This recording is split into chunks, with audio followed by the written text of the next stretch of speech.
Ringkasan podcast. Ace will delete your old self. Watch this every morning to attract abundance. Joe Dispenza.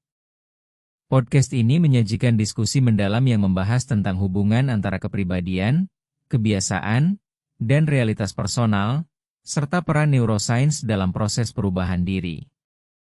Ilmu pengetahuan dan perubahan kepribadian. Kepribadian sebagai realitas personal. Podcast ini mengemukakan premis bahwa kepribadian seseorang meliputi cara berpikir, bertindak, dan merasa, secara fundamental membentuk realitas personal mereka. Untuk mencapai perubahan signifikan dalam hidup, diperlukan modifikasi kepribadian yang mendasar. Proses ini melibatkan kesadaran, consciousness, untuk mengamati dan mengubah pikiran, kebiasaan, serta emosi yang beroperasi secara bawah sadar.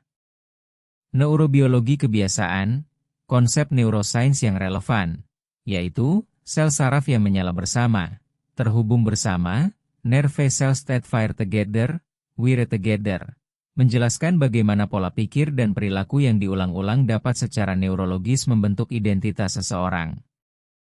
Meskipun pola ini cenderung menjadi tetap pada usia 35 tahun, perubahan masih dimungkinkan dengan menjadi pengamat, observer, yang sadar terhadap program-program bawah sadar tersebut.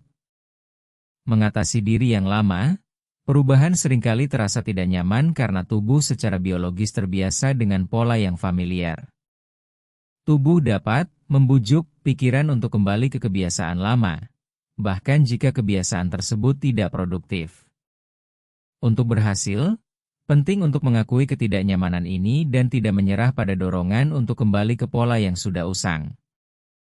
Strategi perubahan dan penciptaan realitas baru. Peran meditasi dan latihan mental. Meditasi berfungsi sebagai alat untuk mengenal program-program bawah sadar dan menjaga kesadaran sepanjang hari. Melalui latihan mental rehearsal, yaitu mengulang-ulang tindakan dan perilaku baru dalam pikiran, seseorang dapat membangun jalur neurologis baru, menciptakan peta menuju masa depan yang diinginkan. Penciptaan masa depan melalui emosi. Konsep yang lebih dalam adalah kemampuan untuk menciptakan masa depan dengan merasakan emosinya di masa sekarang, seolah-olah hal itu sudah terjadi. Otak tidak dapat membedakan antara pengalaman nyata dan emosi yang diciptakan oleh pikiran semata. Dengan cara ini, seseorang dapat mengaktifkan gen-gen baru dan secara harfiah menarik takdir yang diinginkan. Analisis dan implikasi praktis. Diskusi ini mengintegrasikan prinsip-prinsip neuroscience dengan konsep pengembangan diri, memberikan kerangka kerja yang ilmiah untuk perubahan perilaku.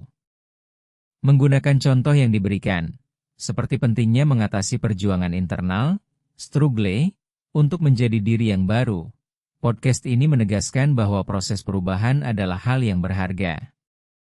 Implikasinya adalah bahwa perubahan diri bukan hanya masalah kemauan, tetapi juga proses neurologis yang dapat dipandu dan dilatih, di mana kesadaran dan latihan mental menjadi fondasi utama.